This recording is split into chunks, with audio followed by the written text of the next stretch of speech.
All right, we're live. Welcome to another Run Wild with us. And you know what? You can ask us anything. I'm Lisa Kastner. I'm the founder and executive editor of Running Wild and Rise Presses. I'm here with some of my favorite authors, or editors rather, and my cat, Margarita, as in the Master and Margarita. And we are here with you to answer any questions that you may have. It could be around publishing. It could be about creative writing. It could be, why are our editors so fantastic? Why are our stories so fantastic? Whatever. It could be why my cat's so cute. I don't know. Whatever you want. You're more than welcome to ask those questions. So if you are joining us and you do have a question, you can go ahead and just toss that question into the comments section of whatever venue you are joining us. We're on Facebook, Twitter, Instagram, LinkedIn, and YouTube. And I will do my best to repeat said question. And then typically Ben or Peter will join, or both. Hopefully both of them will join us today. And we will take turns responding to your questions. So as I mentioned, you can go ahead, ask us anything until we have some questions. What I thought I would do is we actually got a ton of great questions in our last session. So I had asked those who had joined us then if they would join us again this week and toss those questions back in. And then we will be more than happy to respond to those questions this time around. So the amazing CJ Grant has joined us. Oh, and we've got our fantastic Amy Hardy. Hey, Amy. Hi, good to see you. Good to see you too. So for those of you who don't know, so Amy is not only one of our editors, she's also one of our phenomenal authors. And one of her first debut book, A Pocket Full of Teeth, actually was named one of the best of the year by Kirkus Reviews this past for 2024, which is honestly a debut book that is more than phenomenal. I mean, that is mind-blowing. So huge congrats. I'm so excited. Yes, thank you. And it's actually been selling really well. I mean, it's just amazing how it's really kind of lifted off. So what are you doing? I mean, I know that you've been doing a lot of work in terms of publicity and marketing. What is it that you've been doing on your end that you're finding you're getting responses to? Yeah, so when I first started kind of thinking about marketing my book, I didn't know what to do because, all of the tips that we get for writers is craft. It's all about craft. How do you get better at writing? But then it's like, okay, you did all that. Now you have this book deal. Your book is coming out. Now what? And I really just started getting involved in the community. So in the writing community, my book is horror-ish. So got into the horror community. And then I just started looking at other authors. What was their plan? How did they use social media or bookstores? Where could I, just get my name in people's mouths and, be exposed to different kinds of readers as well. So that's what I did. I just looked at what all of my friends in the community were doing, where they were getting featured in magazines or on online articles. If there was social media that they were taking advantage of, I just reached out. And that's the thing, is like I would reach out to probably 10 to 20 people a day. It was a lot of people that I tried to contact. And people will say yes, which is the coolest thing ever.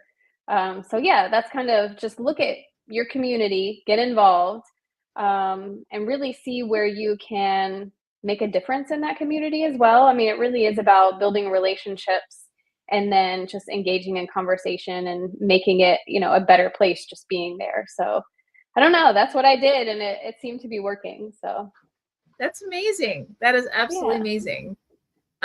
So what in your activities do you feel like was the most successful? Like either from a personal perspective, like from whatever, right? Personal, sales, business, whatever. connection? Yeah, I think really getting involved, like on Instagram, I just reached out to a bunch of like bookstagrammers because they love getting books and they love reading them and reviewing Mhm. them. And then other authors as well. I reached out to a lot of horror authors, and a lot of them actually said, "Yes, I'll read your book," or was like, "Maybe I don't have time, but I can refer you to this other person." So I was really blown away by just how kind people were. All you have to do is ask, and I mean, they might say no, but they might say yes, which is the coolest thing. And honestly, like that is like the best advice I Mhm. could give ever, ever, ever to any author, because you never know who's going to say yes, right? Mhm. Yeah. And like I literally just had a meeting. Hey Ben,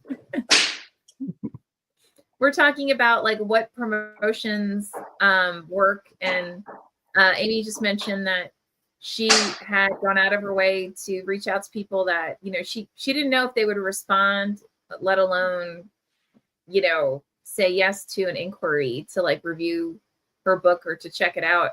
And she was just blown away by the number of people who responded positively. And, you know, I was just saying, I actually just met with one of our authors, and he thought he had to know the person, like, you know, firsthand. Yeah. And I was like, no, no, no, no, no. Like, you know, reach out to the people that you really, really admire, that you Yeah. adore, and just say, hey, you know, I absolutely love you. I love your work. And I was just wondering, would, you know, I just wrote this book. If you have time, I'd love it if you would check it out. And if you're inclined and you would be open to writing a blurb, I would adore it. But there, you know, no pressure either way, right? Yeah. And the number of people who respond with a minimally like, yeah, sure, I'll, you know, I'll check it out, is insane, you know. Mhm. And when they really like it, because remember, like authors are originally readers, right? Like no one just randomly becomes an author. You know, typically they're a fan or are fans of something, or multiple somethings. So, you know, they will, a lot of times they'll come back and be very, very happy to be supportive of an Mhm. aspiring author or an up and coming author. So, Yeah. And I think with Pocket Full of Teeth, I reached out because it kept being compared to House of Leaves, and I was like, that's the highest compliment I could ever get because I'm, you know, a Mark Danielewski fan. And I actually reached out to him, and his assistant runs his Instagram, and just reached out, and I was like, I don't know if you'll ever get this, but you know, my book is compared to yours. I just wanted to see if I could send you a copy. That's all I, you know, asked for. And his assistant wrote back, you know, hey, this is his assistant, but he said he'd love to go buy a copy. Let us know when it's published. And he was like, great title, by the way. So oh I was wow, like blown away. Yeah. oh my gosh, that is phenomenal. That is absolutely phenomenal. Yeah. Amy, I'm reading it, by the way. Thank you. Yes. I appreciate it. It's over there on the nightstand. And what do Very you cool. think, old man? I like it. I mentioned it the other day how I like the change of the way it looks to get the voices, to make sure that you know the voices are different and they should be read differently because you see it. And that was a nice touch. And then the footnotes from the historian, that was a nice touch too. That's a good tool to use. Now I have to ask, since we have both of you, both Ben and Peter. So you've both had books and short stories published, both with us and outside, right? What have you found to be successful publicity or marketing activities at like for an author to do? I'm going to jump in first and say, go to readings, read your work. Mm. Any chance you get, especially an anthology. Because I thought of the Holes in Our Hearts anthology here with the Southwest Writers, and the military anthology that they put out, and there were writers from all over New Mexico, so they put us in like area specific. Okay, you're a group over there, you're a group over here, but let's schedule readings, and Mhm. it was very rewarding. And actually, that book got a bronze award in the military category, I think, from some organization, and it just was a it was good just to be around other writers. One, but you were getting to read your own work. And I've always said you never feel like a writer until you get to read your work, Mhm. and it's rewarding. So if it's a group of you, even go open it up and read. How Yeah, about I you, Peter? agree. I agree with that. Readings as much as possible. I mean, like one of the authors that I edited is still doing readings of a book that he published years ago, and Mhm. giving readings and getting more people aware of his books. I would say readings at libraries or at bookstores, wherever you can find space that you can put up advertising for to draw business to those establishments, to the library, to the booksellers. But not the more attention you can bring to yourself in the bookstores, the better. Also, attending conferences. If you're lucky enough to be able to be to give a reading at a conference, but if not, just be there to comment, be there to be a participant and to spread word about your book among fellow readers and writers. That's what I would think being pretty successful. Mm-hmm. And Yeah, I will add also with like putting yourself out there, ask Mhm. places if you could be a part of panels, if you could give workshops, if you could do the readings, because they're not going to just know, oh, they're coming, let me just put them on. Mhm. Yeah, just put yourself out there as much as possible. And partner with other writers and editors, like it both for readings and like appearances, as well as for on like at conferences and festivals. And if you've got friends who, or other authors or editors who are going to be at a conference or a festival or a workshop or whatever, put it out there to them, like, hey, would you like to do a panel with me, or would you like to do a talk with me?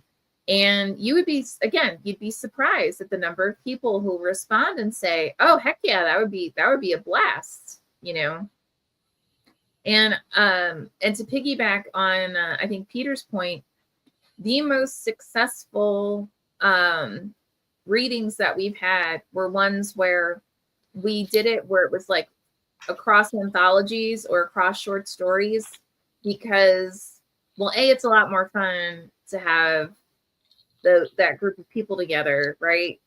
And B, like, friends and family and cousins and coworkers show up, and you tend to get a much bigger audience, and you tend to get it's a lot more interactive, both with the group who's doing the reading and doing the talk, as well as with those who are in attendance.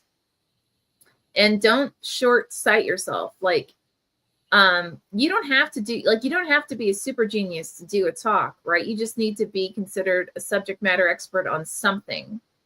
And like, the first time I got invited to speak at San Diego Comic-Con, they wanted me to talk about what it's like to work with a small publisher. And I just thought it was really interesting that and actually it's the same thing when I was invited to speak at StokerCon the first time. It was purely because they wanted to have a panel, because publishing's changed so much in the last even just 5 years. They wanted a panel of like, so someone who's like a hybrid, someone that's a small press, someone that's in a mid-sized press, and someone with one of the big houses, so that authors or attendees can understand like what's the difference among them, and like what's the advantage for one versus another. And they knew we had Running Wild, and they figured, Lisa will be in the area, let's invite her, right? But like it could be like, when Amy and I pulled together a pocket full of teeth, to Ben's point, there's it's not standard AP style, right? We got really creative with how we represented different voices, and with like backstory, I guess you could say, to parts of the book. And but it's a really lovely and engaging way to bring it forward. And she could even just do a panel on that. Like, why did you find a few authors who did something that's like a bit more alternative and in the way they presented their story, and have a panel on like how did you do it, and why did you do what you did, and like what were the results, so there's just like a ton of opportunity out there. So yeah.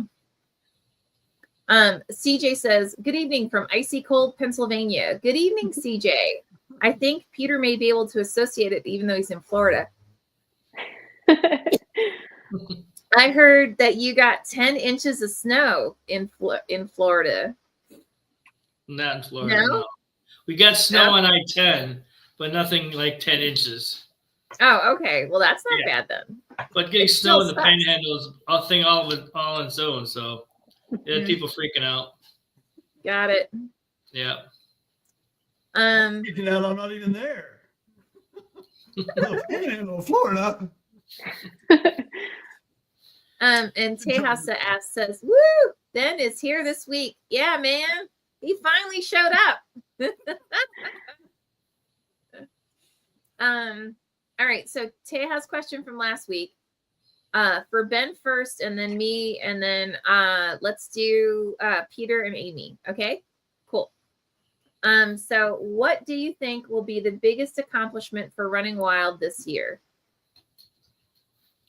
I think just a continuation of good stories, good novels, good stories in the anthologies, novellas in the anthologies, but not just a continuation of those good stories, but a lot more of them, because we keep growing. So I think the accomplishment is the capacity that we are tapped into individually and collectively to pull it off. And we will pull it off. Exactly. Yeah, we're good at that. Did you want to go? Go ahead.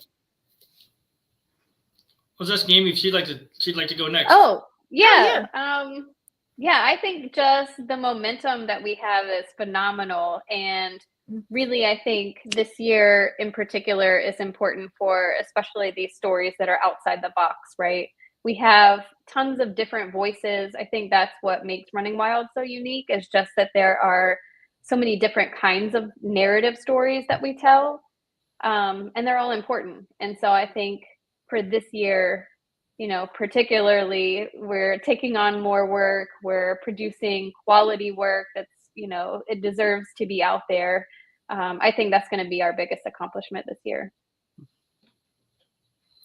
Absolutely. I'm just picking back on that, just to say that the numbers keep growing, the quality keeps going up, we're reaching more readers, getting higher quality manuscripts out. It's just a fun ride to be on, and just to keep growing and expanding the way we are.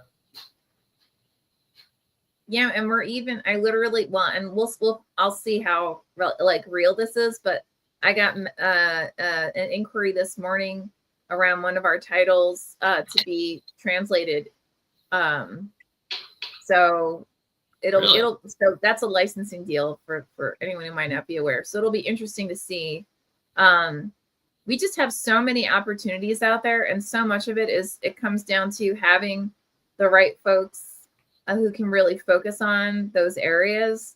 And we, to everyone's point, I mean, we just keep attracting so many amazing authors, amazing stories.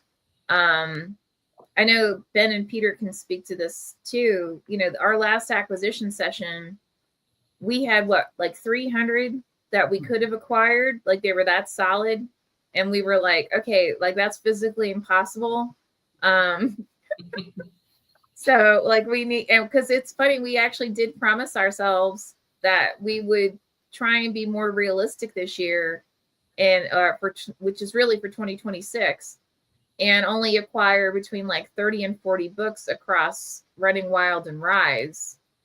And because it's tempting, man, when you've got that many really solid stories, it is hard to say, no, we're not going to do that. Right. We're going to be smart. We're only going to do like, 15 to 20 per imprint. And then that way, we can keep the quality high. We can keep, the interest high. We can keep, our focus, stay more focused on the back end, when it comes to, things like, marketing and publicity and so on. So, yeah, I just think I agree. We're getting a lot of great attention. Like, we actually just had our leadership every year. I have a meeting with our leadership team, and we go over like how we did. And so, Teha, your question is like perfect because we literally just had the meeting last night, and we were talking about the fact that we went to the American Library Association's convention this past year.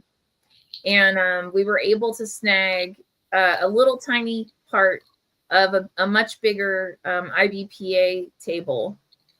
And we used it as a chance to give away postcards that had all our books from 2024 on it. And then we had a QR code on it. So someone could just go and look up, any book that they wanted from our website.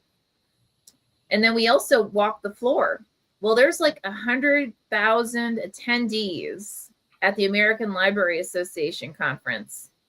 And I was shocked at the number of like the other publishers and like reviewers and companies that when I handed them our postcard, they actually already knew who we were. And which is amazing, right? Especially for a small publisher, and that we're all volunteers, right? I mean, we get paid a stipend, but it's really like what do they call it, a nicety or something like that. Like, it's not a whole hell of a lot of money, right? None of us are going to be billionaires off of it. It might get you a good, dinner with maybe a glass of wine, but it's probably not going to get you a whole lot more than that, but but we're in it because we're passionate about it, because we believe in these stories, because we know that we are changing the world through story. And it's been proven over and over again by the feedback we get on the titles that we've put out there. So yeah, I just think I agree with everyone. We're definitely on the right path. We just keep doing it, right? It's still too new to us to like have it on the tip of our tongue for that question. But the acquisition of Monstrous Books is going to be a great addition, and because we have turned in the past, we have turned graphic novels around and said, we're really not the publisher for you. But I think now we have that option to keep it and hang on to them with the Monstrous. That's a great point. Yeah, I mean, now that we've acquired Monstrous, I hope that James will be able to join us in the future. So he's the owner of Monstrous, and I mean, and he just does phenomenal work. That the main deal was like, we wouldn't insert ourselves as in any way, like creatively or what have you, for the books that he puts out. But honestly, all the conversations I've had with him, it sounds like it's not that he's closing a door, because he didn't ask for that. I just told him that because he's already won a Bram Stoker Award for one of his graphic novels, and for an imprint that's only been around for like 2 years, that's really impressive.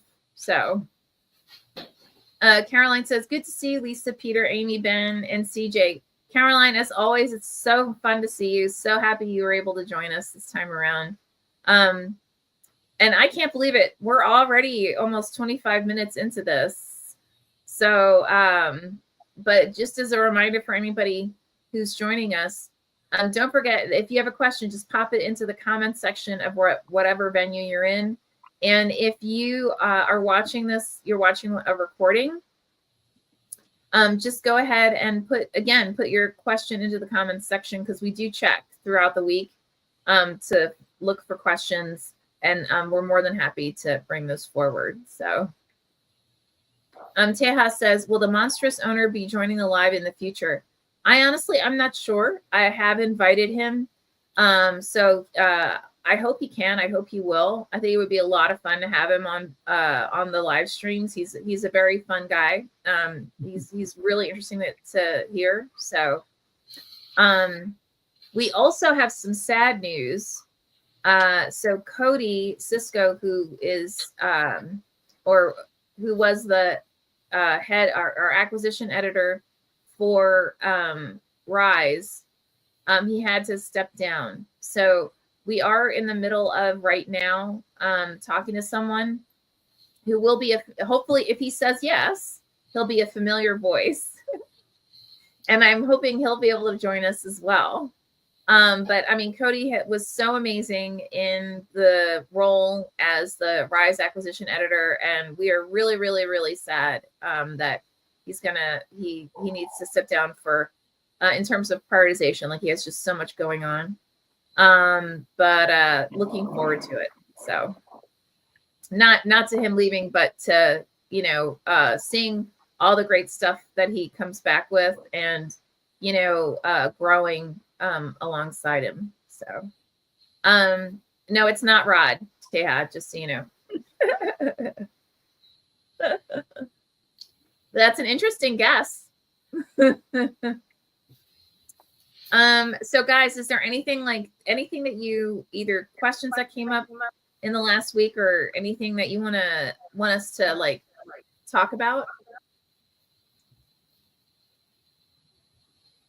I think just a reminder to authors, when we accept and send you a contract, pay attention when you sign it, because it's for the short story anthology this time around. Actually, there's been 2 incidents where the author forgot they had signed it and said, well, when are you going to send me a contract? And we had it on file that it was signed already. And then another case where you said you were going to send it to me, and we sent it twice already. And so make sure you know where your email is going, I think is the best reminder. Yeah, especially if you've already asked 500 questions about the contract, and then you refuse to sign it until I send it to you through our digital signature thing.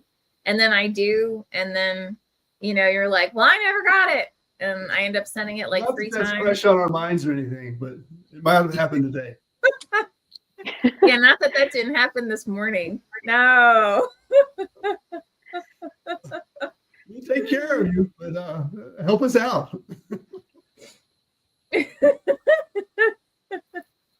But yeah, and honestly, so this is me being slightly catty, and I apologize for that. But if you can answer your own question, don't make a big deal out of it, and don't freak out and demand an answer.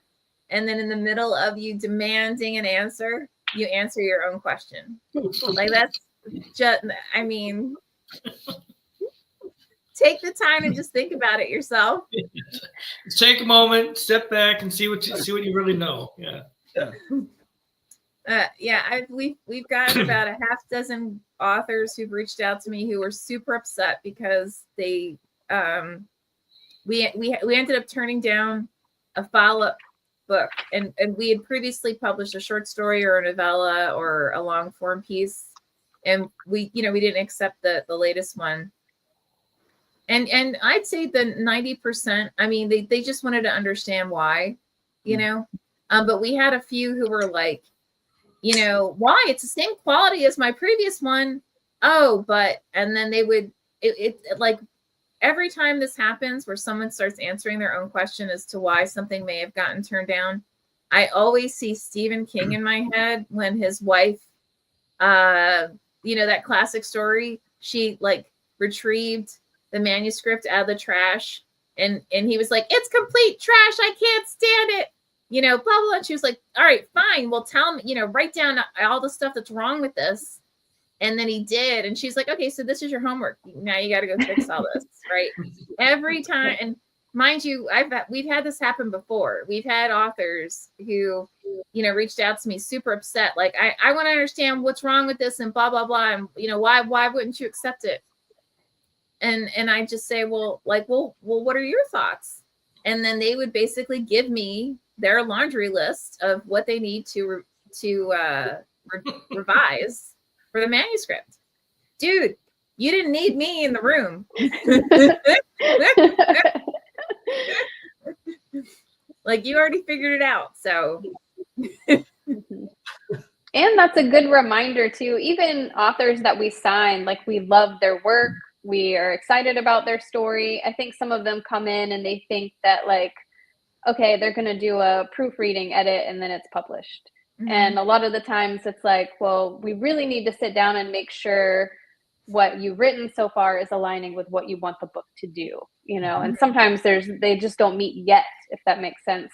Even with Pocket Full of Teeth, I think Lisa like called me, she read the first 20 pages and she's like, okay, we need to clear some things up. And I reworked the entire thing. Like, it's not the same as when I submitted it at all. Like, the bones were there and the idea was there. Even some of the voices and things like the different typesetting was there, but it wasn't quite clear enough. And, you know, that's our role as editors, is really to point that out and to help you achieve, you know, what you're trying to do with your work. So yeah, even when we sign authors, I think some of them are shocked, like, you want me to redo this beginning, or I have to reorganize things? Yeah, it just, I don't know. That's a part of writing, though. And mind you, I don't think any of us ever, like, I didn't tell Amy, you have to rewrite this whole thing, right? No. I just asked, like, what's the point of view and what's the purpose of the overall story? And at first, questions. The line, it was like she had died, right? Like, it was like, I was like, and like, oh no. Like, you can hear the person thinking, and I was like, but no, that's good, because it means you were actively thinking about it, right? Like, what do I want it to do, you know? And like, honestly, Peter did that for me with Cure. Like, he was like, all right, we need to talk, you know, because I sent him what I thought was at least an almost done, you know. And he pointed out some things like, you know, you really need to have this more in scene. Like, there are some sections where you're seriously going into summary, and it's not that it doesn't work, but it's not as good as it could be. And as soon as, like, he compared it to some parts that were more in scene and more character driven to the ones that came across as more summary. And I was like, God damn it, he's right. And I went back and I wrote, I mean, I added what ended up being like 30,000 words or something like that. Because originally it was like 60,000. And by the time we were done, it's like a 90,000 word manuscript, you know? So I mean, sometimes you just need the right person to tell you, or to ask you the right question, you know? Yep. And that's, I feel like, a sign of a really good editor is someone that will just ask the questions and then let you kind of meet, you know, what is it now? What do I want it to be? And just kind of allows you to bring those as close as you can. Yeah, we want it to be perfect, but, you know. And my other all-time favorite story about revision is and I give this author major cred for owning this. So I won't name names. But we had this one author that like, before authors, you know, their books go into production, I'll offer to do an online one-on-one interview, and he took me up on it. And no lie, like, in the opening of the interview, he said, I am so thankful for my editor, Peter Wright, because he sent me this email with all these questions. And I was like, yep, did that. Yep, did that. Yep, did that. Yep, did that. and he was about to hit send on the reply, and his wife, man, these wives, I mean, you got to listen to them. Yeah. His wife was looking over his shoulder and said to him, yeah, nah, that's not what he's telling you. This is what he's telling you. And he was like, oh shit. Like, oh my God. And thankfully he did not send that email, because it would have come across like, oh yeah, screw you, I know everything, right? And but he owned it. He owned the exactly what when his wife basically explained to him, this is what this man is telling you about how this is going, then he was able to sit down and knock out like really strong revisions. So, you know, again, a lot of times it's finding the right people to tell you or to advise you. So excuse me. Seems like we all suffer. I mean, when I got out of school, my ego was above the roof. I could not write anything wrong. Whatever I sent you, accept it the way it is because it's perfect. And I did a couple authors like that, and I'm like, okay, you need to come down off your high a little bit, because we need to talk about what can really make the story move to the next level, really polish it, make it shine even brighter. And I mean, once they get past their own ego, which is a necessary thing for an author, they realize that we're just, as editors, we're just trying to help them make their work better. It's nothing about us. We don't take any credit whatsoever because it's about their work. Mm-hmm. That's my whole thing. It's like, I'm not doing anything. I'm not doing this for myself. Certainly not from all the money I'm making. So let me just help you make your book. We're getting there. It'll come. Walking around with a cup, editor right here, a little cup. Yeah. No, it's really fun to see the changes. I was working. I just returned a third version of a 18th century novel set in the 18th century, set up in Canada. That the first draft was really bad. Second draft was a little better. The third draft just nailed it. So I gave it a full line reading through. I'm really excited to see what comes back next time. So that's awesome. It really makes a difference when they listen, you know, because it's not ego on our part. It's for them. So that's my 2 cents. And I'll always go back to this. Every single person on this and every single person who we leverage as an editor went through the same test so that we were sure that their editorial style fit with Running Wild and Rise's, not just editorial style, but intention, right? So we know that, you know, the person's not coming in saying, who's really more of like a line editor, and they're going to, you know, just line edit everything that they see. They're looking at this holistically as an overall story, as a narrative. How can this really accomplish whatever it is that you're trying to accomplish? Now, I mean, mind you, I think every single person here as well, we've all gotten stories that were like nearly perfect, you know, and we've all acknowledged it. It's like, you know, I know at least. Well, Peter gets those. I don't get any of those. Peter gets all those. Peter gets all those, yeah. But I mean, I think every single one of us, including myself, right? The first time I got one that was like perfect, I thought, well, what do I do now, right? I just changed like 2 words because it was grammatically incorrect. But beyond that, like, this is, you know, it was obvious the second you started reading it what the intention was, and the person nailed it, you know. And I know both, well, actually, Ben, Peter, and Amy, when they got the piece that nailed it, at least the first time, they'd call me or email me and say, now what do I do? And I'm like, just tell them. Like, wow, this was awesome. Thanks. Like, all right, let's bring it, you know.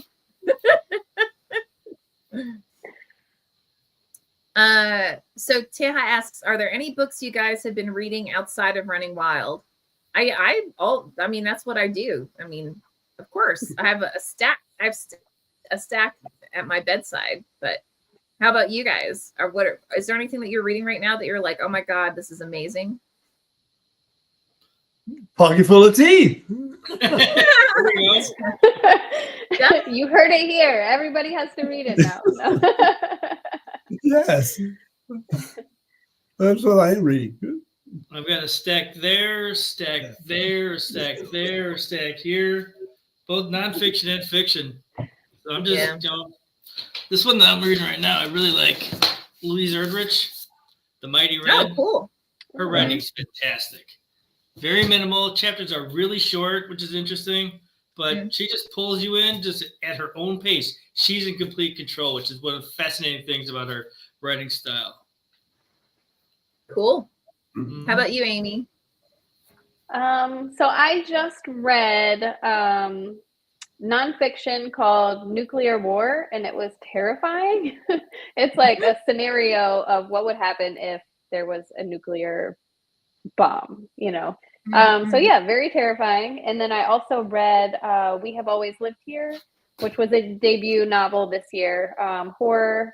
And it's also very meta as well. I was like, oh, I need to check this out because I heard people say, oh, you know, your book kind of reminds me of this other one. So yeah, I really love that one too. Very cool. And I'm reading Jonathan Mayberry's. This is super old. It's actually nonfiction.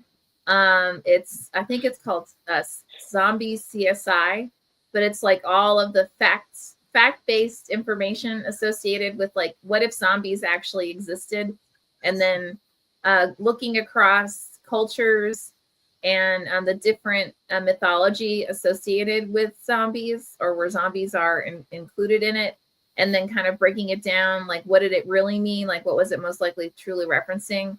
And he just does it in a really fun way. So it's a lot of fun. It's super thick. So and then Teha asks, what are some famous authors you have met so far? So Peter, I'll nail you on that one first. I got to hear Kurt Vonnegut speak. That's at cool. College. Yeah, that was cool.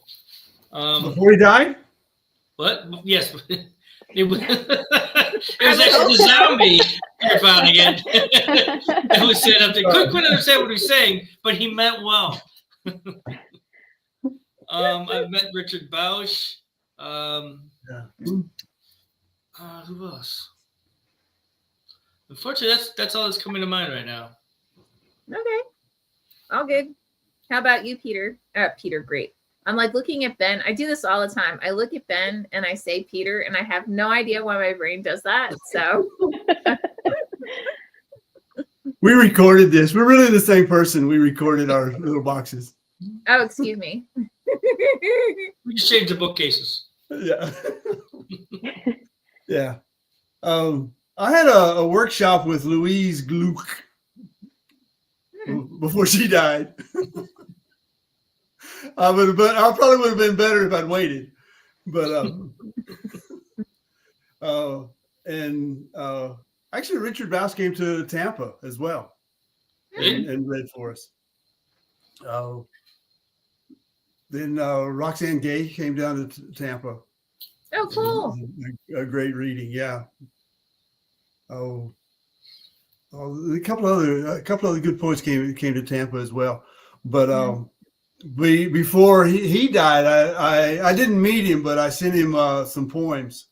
I sent some poems to Günter Grass, the German novelist, the Tin Drum, and actually I sent it to his publisher, of course, and they forwarded it out to Germany, and his doctor replied because it was in ill health, but his doctor replied and said, I told him, these poems are kind of written for you. I just read Peeling of the Onion, his autobiography, and I may have finished the Tin Drum, but I said these poems were written for you. You inspired them, but for what they're worth, we'll meet on the cosmic plane. And his doctor said, Herr Grass said that on the cosmic plane is exactly where poetry belongs. So he appreciated it. Nice. Okay. And I said, that was kind of a thrill just to get a response, even from his doctor. Of course, it was probably some intern at the publishing house. I got no proof. Nah. How about you, Amy? What are some famous authors you have met so far? Yeah, so I was just in November, I went to a kind of a convention. It was called Horror Reader Weekend, Oh, and fun. we had so many horror writers that it's like a kind of like a reading retreat, but there were tons of authors there, and I got to meet like CJ Lead and Rachel Harrison, and Paul Tremblay was there, Ronald Malfi was there, Clay McLeod Chapman was there. So tons of people who are, you know, out there doing really cool things in the horror community. Got to see them, meet them, hang out with them all weekend. It was really, really cool. And then I also met Victor Laval at the library, actually. He was talking about Lone Women, which was his latest book, and he also wrote like The Changeling. But yeah, I got to talk to him as well. And I'm always blown away by how real, I guess, some of these famous people are. They're like us, you know, they're writers. They love story. They love talking about story and craft. So yeah. Cool. Well, one of my mentors was Da Chen, who wrote Colors of the Mountain, a memoir. And I mean, an absolutely brilliant author. He actually passed away from lung cancer in 2019. And then, so that I don't know, TJ, if that meets your demand that we have to up our game and bring in more zombies, but and then I was also mentored by 2024's National Book Award winner Percival Everett, who won the National Book Award for James. He was one of the mentors at Red Loaf. I believe he was my mentor twice. Again, absolutely incredible, amazing gentleman. I was taught by Wally Lamb at Fairfield University. He came in and did a couple of lectures. Another incredible talent, another just amazing individual. Trey Ellis, who's also a very well-known literary author. Let's see. I'm like, how do I hit the notes of like, you know, well-known authors that you might care about? I somehow I've been very, very, very, very, very, very, very blessed to be mentored by incredibly well-known authors, but like they're really well-known within their like genre or sphere, you know? So like, you know, authors who may not, like the general public may not say, oh yes, of course I know who that person is. They may, but those who are within that genre would know who I'm talking about, if that makes sense. Jamie Ford gives me credit for discovering him. He wrote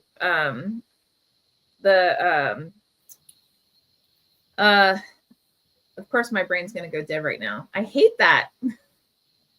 I like to blame it on age, but I think I've always been this way. So Hotel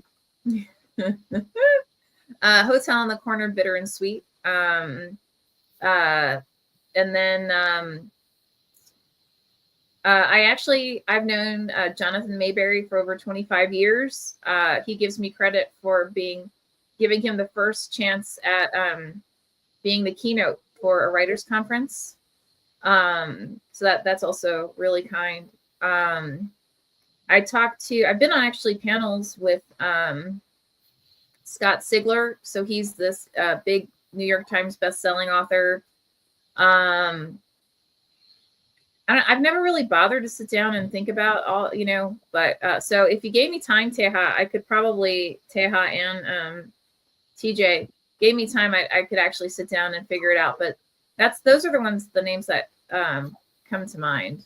So, oh, and Lee Murray, who's also a multi-award winning author. She does primarily nonfiction and poetry. And I'm actually currently editing a poetry collection, which is spectacular, by Lee Murray and a fellow poet. And once it's ready, we'll talk about it more, but I think you guys are going to just be blown away by it. So, I just remembered that I met Jennifer Egan at one of her readings. oh, cool. This is from the Goon Squad. Very cool. So, and what were some mischievous things that you did when you were kids? My best friend and I used to go to an abandoned dump and then like search through the trash that was there to find like, little gems, which, in retrospect, I know why our parents were horrified, but at the time it was super cool to us. So I don't know, Ben, what about you? What mischievous things did you do as a child? No? No. I'm not sure the statute of limitations is up yet, so not really much. I remember. I love the hesitancy. My aunt and sisters would sunbathe, and they would put cotton balls on their eyes, and I would run by and take the cotton balls and throw them over the fence. I showed them. Okay. How about you? How about Amy? What did you do? I think the most mischief I caused was I was kind of a tomboy. Like I was outside all the time and would just like we had tons of woods and stuff behind our house, and I would just be gone. And sometimes my mom would yell out the back porch like, Amy, are you alive? Because I would be gone like all day. Just I don't know. Kids. Well, we used to go outside and play. I don't know about kids these days, but yeah, that was me. Always outside, just exploring. Cool. How about you, Peter? What mischievous thing did you do? I've been thinking, and nothing really, nothing's coming to mind. I mean, not that I didn't do anything. I just didn't get caught for anything or hardly at all. So, yeah, nothing comes to mind.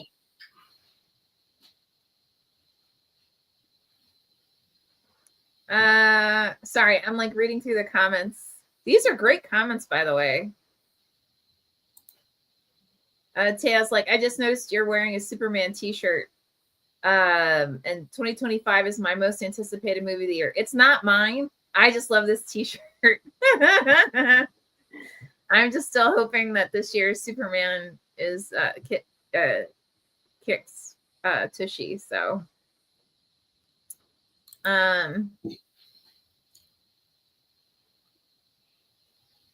yeah, everything else is pretty much just is comments. I don't know. So do you guys have any other like questions or anything that's come up in the last week or 2 weeks or 3 weeks that you were like, what the hell? Let's talk about it.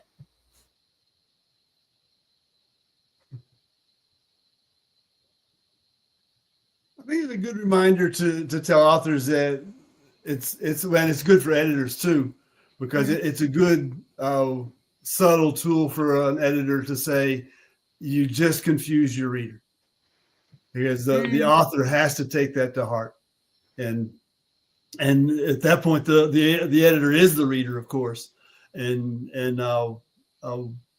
just finishing up a collection of short stories where the author's playing with pronouns.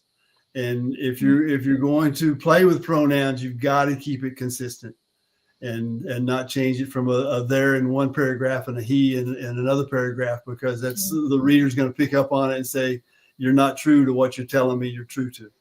And it's Right. and it has impact. Remember the reader. The reader is your customer. Your invisible audience is that group of readers that you want to reach, and you don't want to frustrate or make mad at you, because they will put the book down. We've all put a book down, and that's not what you want to have happen.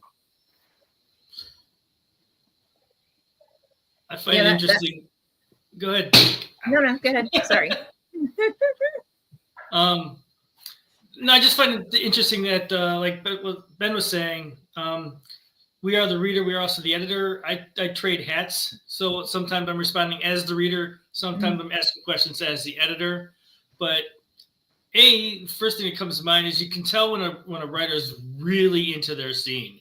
I mean, it just flows. They hit all the marks. They got the images. They got the feelings. They got the smells. They got the emotions. They got everything going for it. It's so solid and packed. And then 3 paragraphs earlier, like Ben was saying, she completely confused the reader. She changed point of view within the paragraph, called one character by 3 different names. So they got to coax them to those areas while you're saying, just look at this area. Just take a look at this section right here. These 3 paragraphs you just nail.